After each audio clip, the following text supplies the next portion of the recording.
Sorry, John. Oh yeah, he's the one. Yeah, he has to listen to this too. I know, right? He's gonna listen to all of it. I don't apologize, John. That was him, not me. You sign up for this.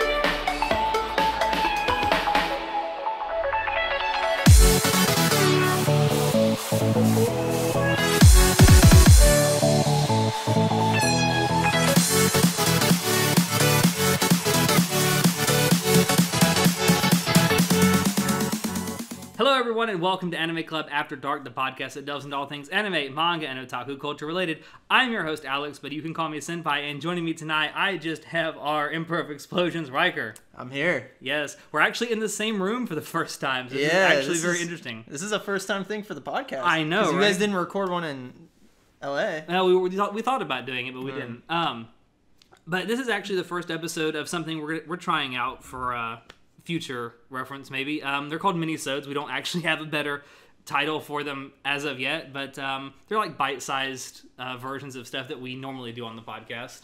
And we thought we'd do our first one on something that Riker and I have become absolutely obsessed with over the last couple weeks, and I think a lot of people around the world have become obsessed with over the last few weeks, and that is a visual novel called Doki Doki Literature Club.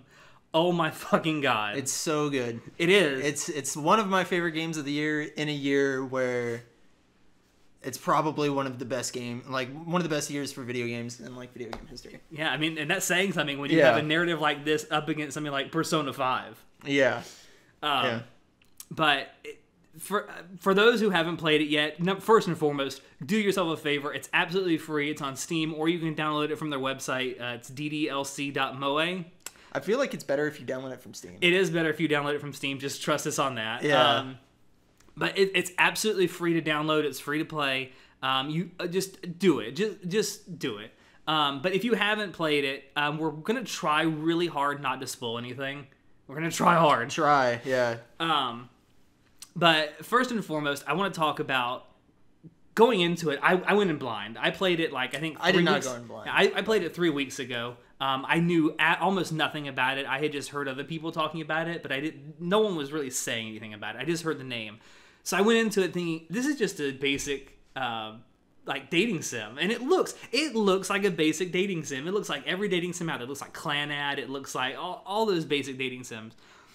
And that's how it plays out at first. Like the first hour, the first 30, 45 minutes, you think you're actually playing just a basic run-of-the-mill dating sim. And then about 45 minutes in, it turns into anything but a dating sim. For those who haven't played it also, at the very beginning of this game, it starts out with a disclaimer saying that if you suffer from depression or anxiety, you shouldn't play this game. That warning is warranted, I think. I would say... definitely, it's warranted in the fact that it's warning you that it's going to deal with stuff like that. But I feel like if you are somebody who deals with depression and stuff, this game is actually... For you, I feel like this game is almost built around... Yeah. You know? I mean, as someone myself who has dealt with depression for a long time, there's a lot in this game that speaks to me. There's a character in the game, her name is Sayori, who actually suffers from depression. Yeah. And then toward the end of your first playthrough of this game, she goes through a diatribe of what it's like to have depression, what it's like to live with it day after day, and it's frighteningly accurate. Yeah. It's frighteningly real, and it made me cry a little bit, I'm not gonna lie. It comes out of nowhere, too. It does. It comes at a point where you start to realize that this visual novel is a lot more than it seems. Mm-hmm. Also, by the way, we're drinking sake while we do this, so if you hear us drinking... And it's very good. It's apple sake. Yeah, what is it? Hana? Hana, yeah. It's really good. Highly recommended. Welcome to the drunk cast. Hopefully not too drunk in a mini-sode. But that's actually another thing I wanted to talk about. There's something about this visual novel where the narrative goes in completely different directions than you think it's going to go. It always plays with your expectations. Even though you might see how that first playthrough is going to end, it still hits you in a way that you don't think it's going to. You kind of certainly at the start, you don't know how it's going to end, but towards about halfway through, you can kind of get a feeling as to where this thing is going to go. And it's kind of like that. It's at that point where you're like, I'm trying to stop it. I'm trying to stop it, and it's not helping. Nothing's working. It's making it worse than what it's doing. Everything's going wrong.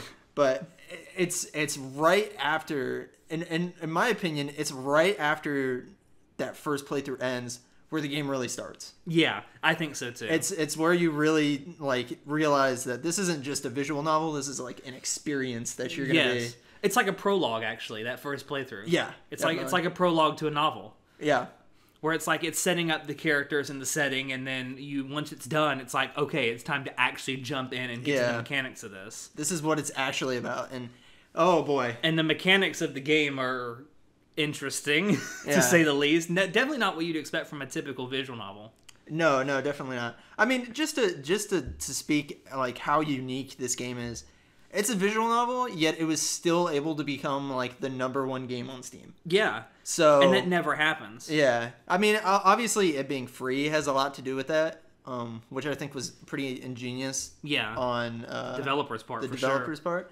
But I mean, it really is like a totally unique experience. I don't even have another game I can compare it to. Maybe Undertale a little bit, but maybe. But like not really. I mean, you look at visual novels like Clannad or Higurashi or like really popular visual novels out there. Yeah. Like, there's nothing that plays like this. No. Especially narrative-wise. I wouldn't even... I like, at a point, I wouldn't even know if I would classify it as a visual novel. Do you think it goes into that title of a game? Kind of, yeah. Because, I mean... Or does it like, straddle the line? I guess it kind of like... this argument kind of came up a lot when the game Journey came out, where whether or not it's really like a game, because in Journey you can't die, you can't lose, you don't even, there's little collectibles. If you don't collect a single one, it doesn't change anything. It's essentially like, it's just an experience. And I think Doki Doki Literature Club is kind of in the same field as that. Yeah, I think that's actually a really fair comparison.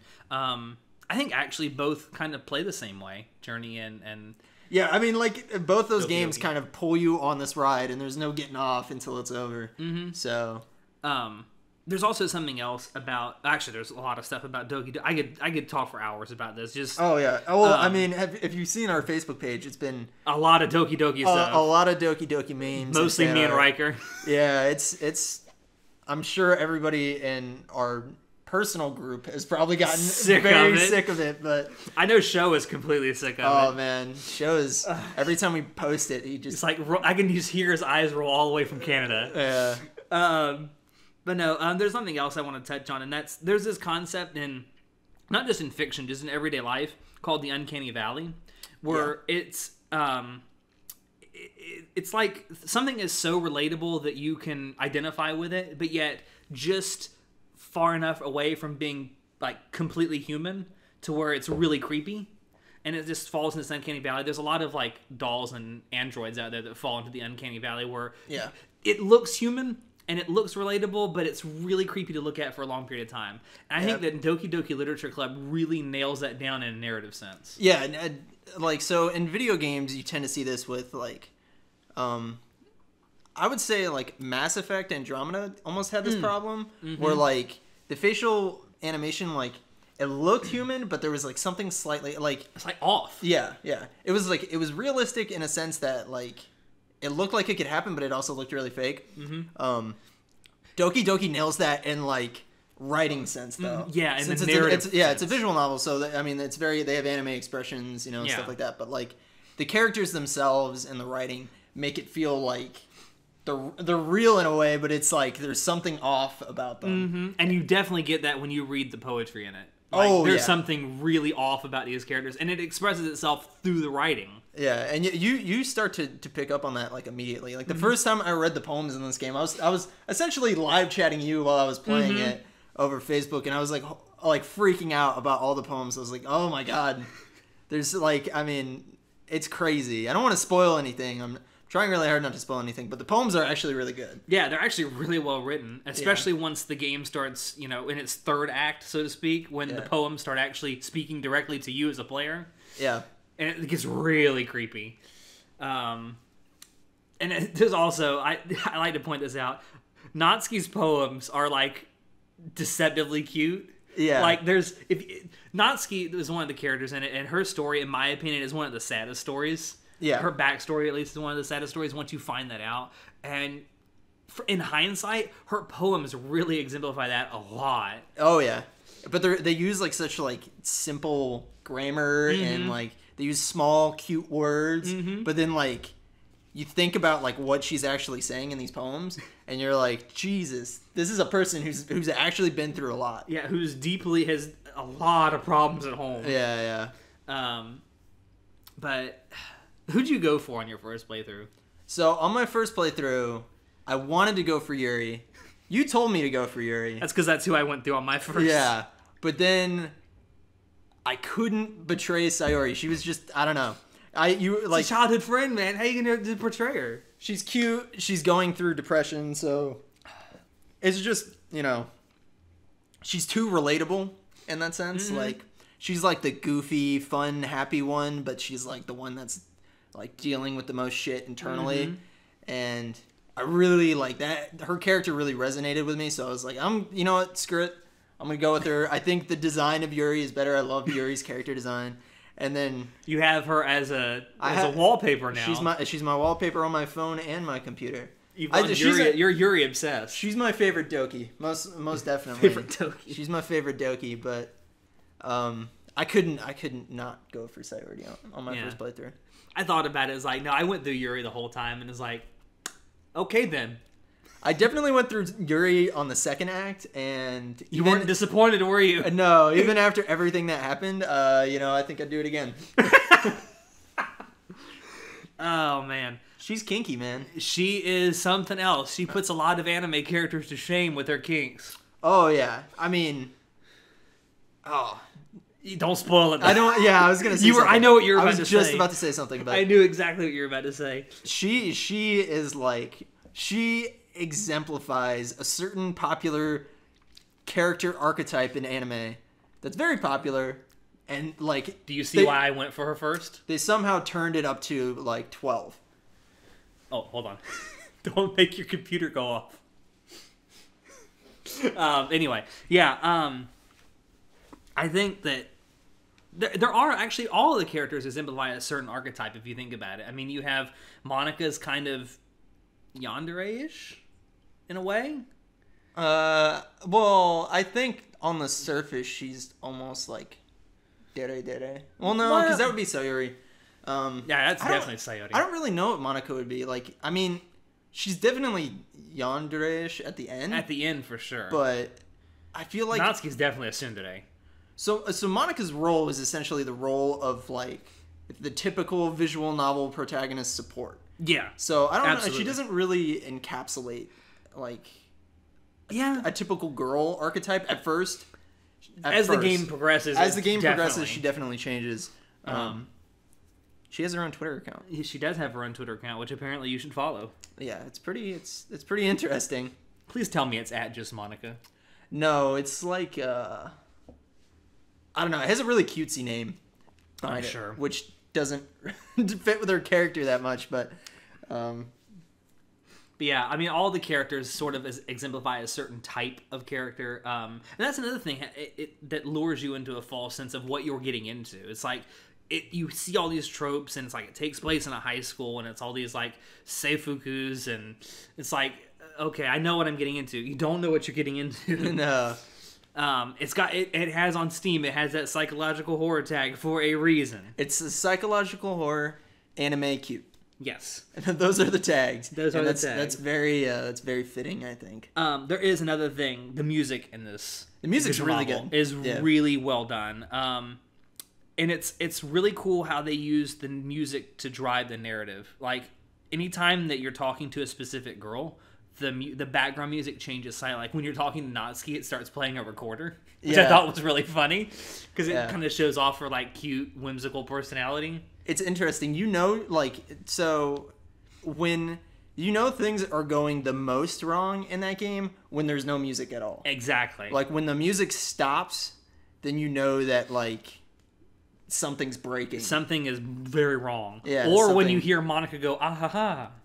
Yeah. Listen, you may think that's a laugh. It's not. Something bad is coming. Yeah.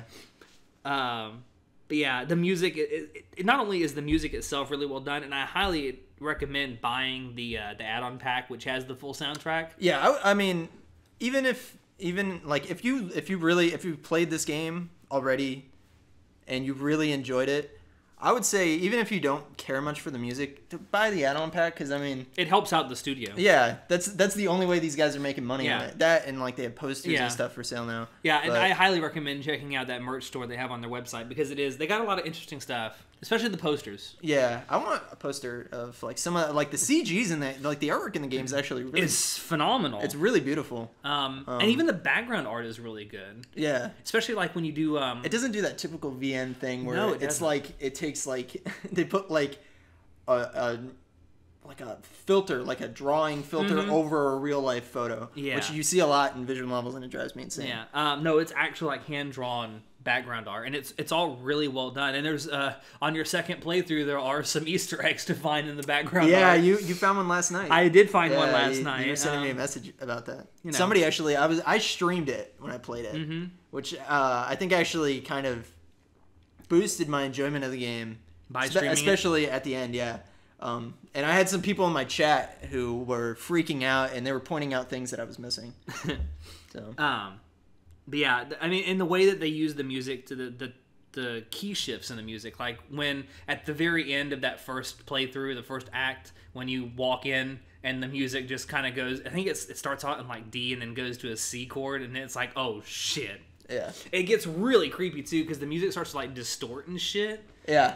It sounds like the music itself is like warping to like the disturbing events that are happening in front of you. It plays really well to the writing, I think. Oh yeah. Yeah.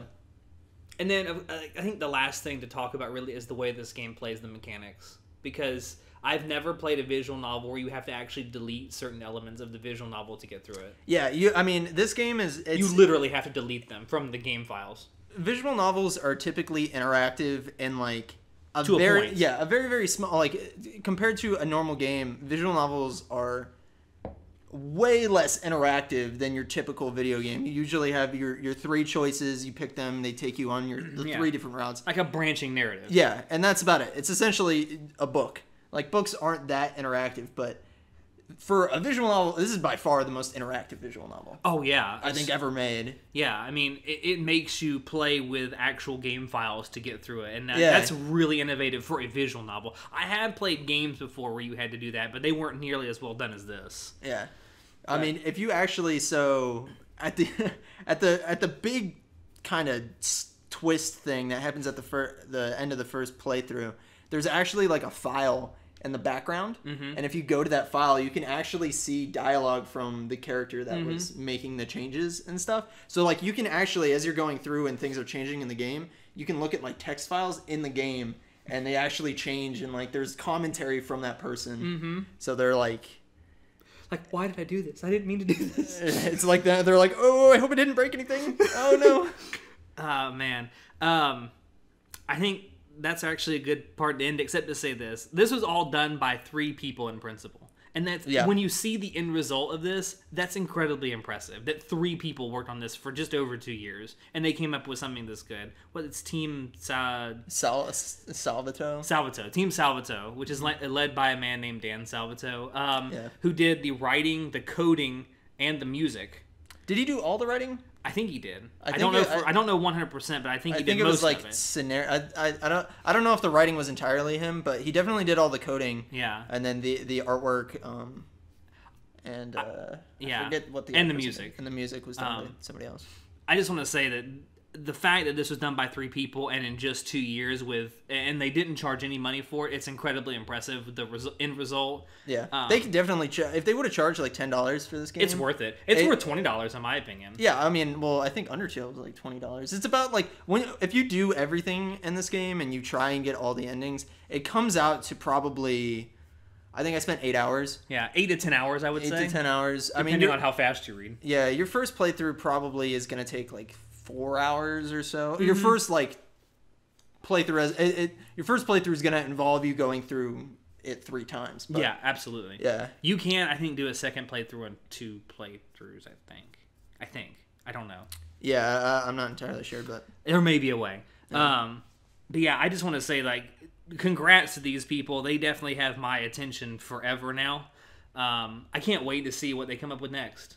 I really hope they can give us more Doki Doki stuff. Although at this point, I mean, the thrill of it is kind of over for us. I mean, if these guys like added an expansion or something that kind of delved into the characters a little bit more, Like I kind of like that alternate world story. Yeah, I kind of like that it was like the character. You get a base feeling for the characters, but like the backstory, you know that it's awful, but like you don't get the full story, so you kind of have to interpret stuff. I always like storytelling like that, but yeah, if they ever add any more to Doki Doki, I'm totally down with it. Yeah, I'm totally down for anything that they make from this. Yeah, I'll pay for it. Don't do it for free. I'll pay for it.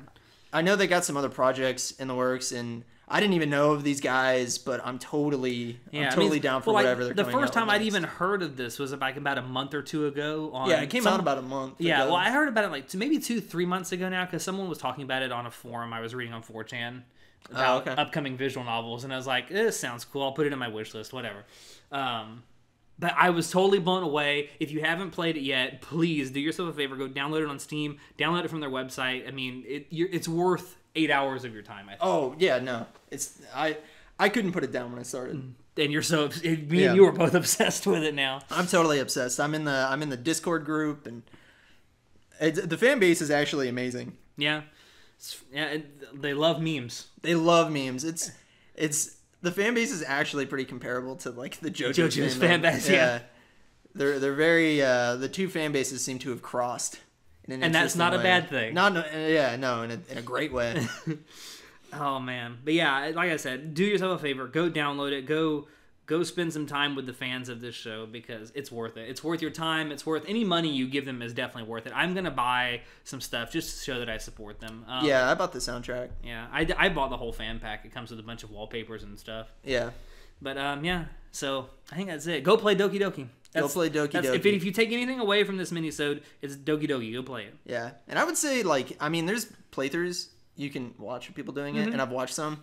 Don't go into it as blind as possible. Yeah, go into it as blind as possible. Even like, I would even say, like, you might want to save this podcast till after you've played it. But I'm saying this at the end. I know, right? So it doesn't help. But just don't. Like, I mean, it's a visual novel. You can play it on any computer. Mac, Windows, Linux, Steambox, anything. You can play it on anything.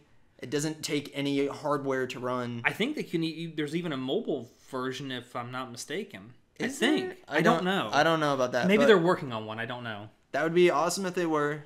But either way, I mean, it would totally work as a visual novel. Or like on a mobile. It would. I mean, with the mechanics for sure. Yeah. Just play the game. Don't watch somebody else play through it. It's an experience. Yeah, is what it is. It's an experience, and it's all the more better to actually experience it yourself. Yeah. All right. Well, I hope you enjoyed our first mini-sode. We're going to try and do some more of this so we can bring you some more content on a regular basis, some bite-sized content. If you enjoyed it, that's great. If you didn't, let us know. Let us know what we can do different for it. If you have a really cool name to come up with for this, we'd love to know, because we cannot come up with a name for these mini-sodes. Yeah. But if you want to check out this or previous episodes of the podcast, you can find us on SoundCloud or iTunes. If you want to keep up with what we're doing and have some more fun and look at some cool Doki Doki memes, you can follow... Or just memes in general. You can join our Facebook group where, there's a lot of stuff that goes on. I have a daily thing now that I do with thighs, which is great. Kind of. That's a nice... boost my day every day. You can follow our Twitch channel, or you can visit our website. Like I said before, if you have any questions, comments, concerns, or criticisms on this or any episode, feel free to shoot us an email, and links to all these things will be down below in the description. I've been your host, Alex, and I will see you next time. Say goodnight, Riker. Good night, Riker. Woohoo! Woo! Doki Doki!